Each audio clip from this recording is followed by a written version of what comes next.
Hello, everybody. This is Fernando for the latest Las Vegas Casino podcast. Another review here for you fans, and this one has to do with another casino/hotel that I've stayed at in Las Vegas. This one I've only stayed in at once, and this is because, in actuality, between all of the hotels, casinos that I've stayed at, this one probably is ranking in the bottom. It just wasn't my cup of tea, if you will, when it comes to what I look for in a hotel casino, which is strange considering that a lot of people consider it to be one of the better hotels there. And what I'm talking about here is the hotel known as the Mandalay Bay, which is right there on the south side of the Las Vegas Strip, right next to the Luxor Hotel. So it's still in my favorite strip area, which is that corner area where it has the Excalibur, it has New York, New York, it has the Tropicana, the MGM, the Luxor, and then finally to the side of it, the Mandalay Bay. And then I'll give my reasons as to why I didn't really have too much of a good time staying there. But again, if those of you that have and you've enjoyed your stay, sure. I mean, if that's your thing, no problem. It just wasn't my own. So I stayed there the other time, sometime last year, mainly because I had 2 free nights, which is usually the deal with anything involving the reward programs there in Vegas. Again, couldn't recommend it enough. If you're gonna be in Vegas, sign up for those rewards, because every single time you play, you will start getting comps depending on how much you play. It's not necessarily how much you win or lose, it's how much you play that's important. And in this case, this was the first time that Mandalay Bay offered me something. I guess I must have played enough in their casino using my M Life card for them to offer me this. So I said, sure, why not? So next time around, whenever I went to my next trip to Vegas, I booked it there, added 2 more nights, and then I was able to enjoy what was going on.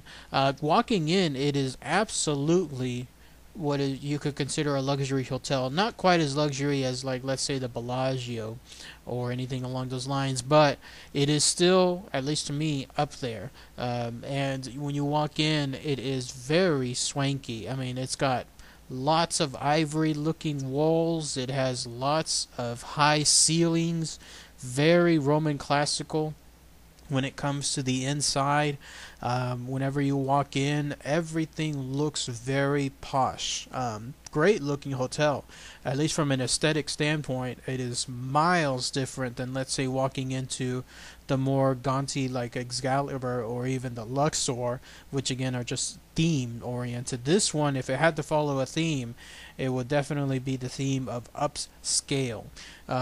This hotel too is also conveniently located right next to the Luxor with a walkway. So anytime you wanted to travel to any of the sister casinos or back and forth, it's there. Or even then, you could use that very nice monorail that's connecting between the three hotel casinos, the Excalibur, the Luxor, and the Mandalay Bay. So you have all these sister properties working towards one another using that monorail, so that way whenever you're getting a little tired of the Mandalay Bay, then you could switch around and go to some of the other places. Now here's what works well with the Mandalay Bay. Whenever you walk in, again, it is a whole other world in terms of its upscale notoriety. Very nice looking hotel. Smells great too. It was probably the least smokiest hotel I've ever stayed at. Very close to the Tropicana. I consider the Tropicana actually to be the less smokiest hotel. This one is pretty close. I don't know what they use, what kind of filters they have, but whatever they do, it works. You'll notice the clear difference. Walk into the Excalibur and then walk into Mandalay Bay and compare the two when it comes to their smokiness, and they are leagues apart. Mandalay Bay is very nice. In fact, I wish I could have said that my stay there was better, because it's one of the best locations when it comes to getting rid of that damn smoke. I still don't understand, just a little rant, why casinos still have smoking when so many casino gamblers do not smoke. The majority of us do not smoke. Only a few smoke, and those, even then, are becoming less and less, either through natural occurrences from all those years of smoking finally catching up to them, or them just finally deciding it's either smoking or gambling when it comes to spending their money. So if the casinos ever paid attention to the demand, they should switch and probably do what the Mandalay Bay is doing. I don't know what they're doing, but it works on their end. So very good job on that part. The second thing is they have one of the better attractions between the casinos I've visited. They're not really well known at Mandalay Bay for their show. I think they have one, and that is that Michael Jackson one, but I didn't go to that one that time because it's way too expensive. Anything involving $100 or more, it's like, why bother? I'd rather go see 2 or 3 shows for that same price. But in this case, one of their best attractions happens to be that shark event, that shark, I think it's called the Shark Reef, which is pretty much like walking into a whole world there. You walk in, you purchase a ticket. I think they're only like $15 if I recall correctly, although it was free on my end with the M Life option. And then whenever you go in, it's almost like walking into like an underground like SeaWorld. I mean, you walk in and you'll see hallways, glass, and the entire area surrounding the glass above you and to the sides is pretty much a sea, and it's really cool. It's really nice stuff. The lighting is dimmed, everything is very nice. And then you see sharks in a bunch of the displays, real sharks like the large ones. I didn't see any great whites, of course, but there were some of the other comparable ones, including some hammerheads there. And then there's another area in that same exhibition where it's like a tropical area. You get to see alligators.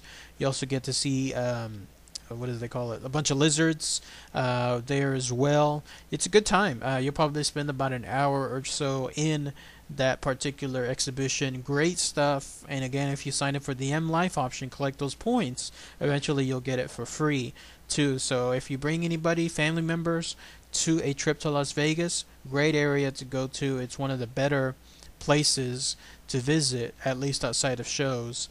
But yeah, that's another good point.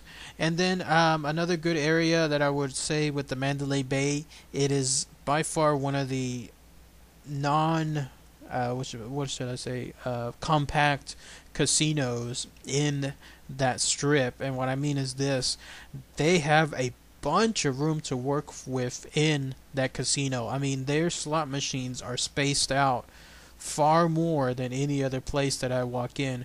Compare it to like walking into the Luxor or Excalibur, where everything is like mushed together. No, in this case, they've got like a spot of slots here, a whole bunch of empty space, and then a spot of slots there, and then again a whole bunch of empty space, and then some more slots. Great stuff. I mean, it is very wide open, very minimalist, if you will. Very nice place to walk around and see. You could spend hours there in that casino playing and never really have anybody sit next to you, which is quite awesome. Great stuff. Quite a surprise whenever I stayed there and I saw that there was so much great slot machines to work with and not too many people smoking and standing around and basically just crowding the place. So pleasant surprise. Now here's what doesn't work about the casino. All that elegance, all that poshness, it comes with the price. The other 2 nights that I stayed, it was a little bit more expensive than I expected. I knew the price ahead of time, but what made it more expensive was the resort fee. The resort fee is one of the craziest ones there.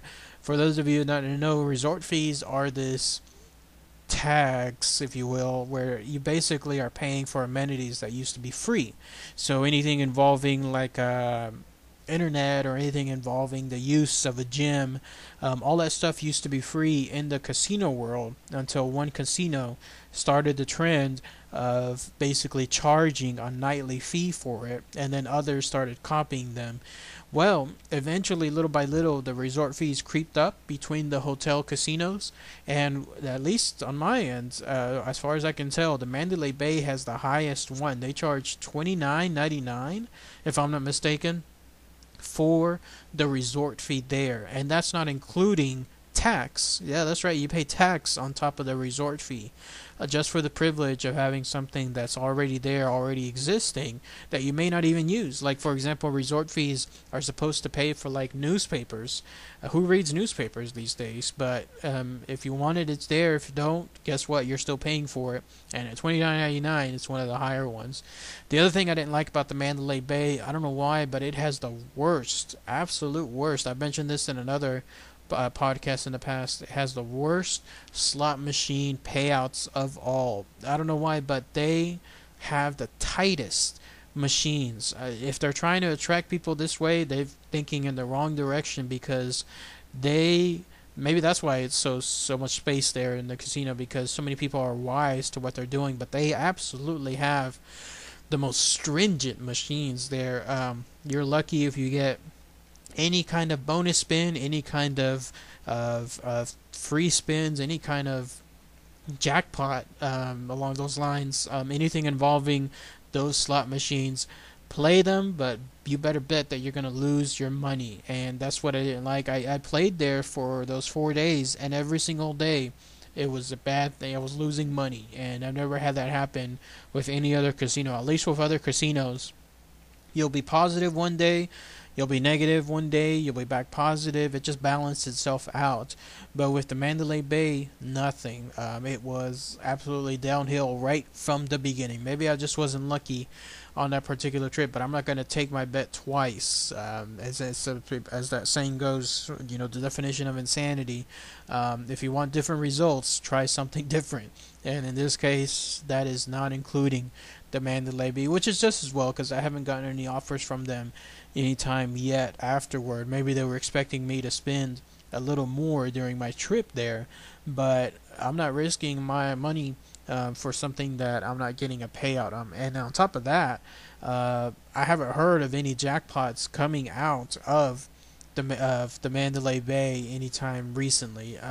If anything, it's the MGM Grand, another one of the sister M Life resorts that seems to have all the jackpots. So it goes to show with the Mandalay Bay, they are really, really tight. Not really recommended to play there anytime soon. And the other thing I didn't like about the Mandalay Bay is whenever it came to the design of their hotel, beautiful hotel on the inside, it is by far one of the best looking rooms. Myself personally, I don't really care about rooms. I'm just there to play, to go to shows, to eat some of the buffets, to eat some of the restaurants. To me, staying in the hotel at night is just one of the last things I'm looking for.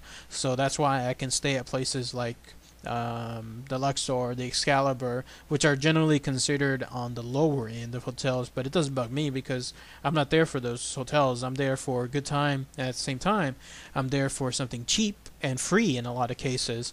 But with the Mandalay Bay, the hotel rooms are really, really nice. But my goodness, my rant is that they made them so far away from the casino. We stayed in one of the towers, which, if you know how the design of the Mandalay Bay is, think of it like almost like an X. And when you stay in one of the towers, you can stay, especially if like you're in the one of the corners like I was, it takes minutes to get back to the casino. I mean, 5 minutes plus. Whenever that happens, imagine if you're trying to go to the casino from your hotel room and oops, you forgot your M Life card, or oops, you forgot some extra cash, something along those lines. You got to make a whole other trek all the way back to the room, and then a whole other trek all the way back to the casino.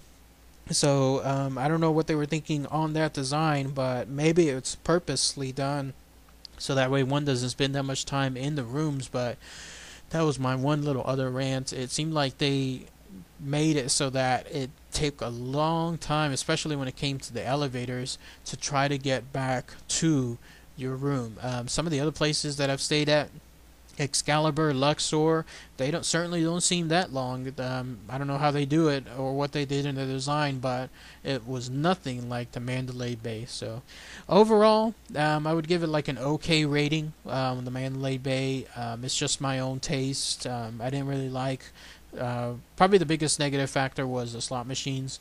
That led to the biggest downfall of my stay. I didn't really like that experience thereafter. The comps were nice. It's just anything involving Vegas. The whole point to go is to win, and whenever you have such a slot machines that are so tight, there's no point really then to play there. Good place though, very posh. When it comes to its design, if you're into that stay and you're wanting to look for like 4-star, 5-star stuff, and you have to stay in those type of properties, by all means, it's yours to go, ready to use.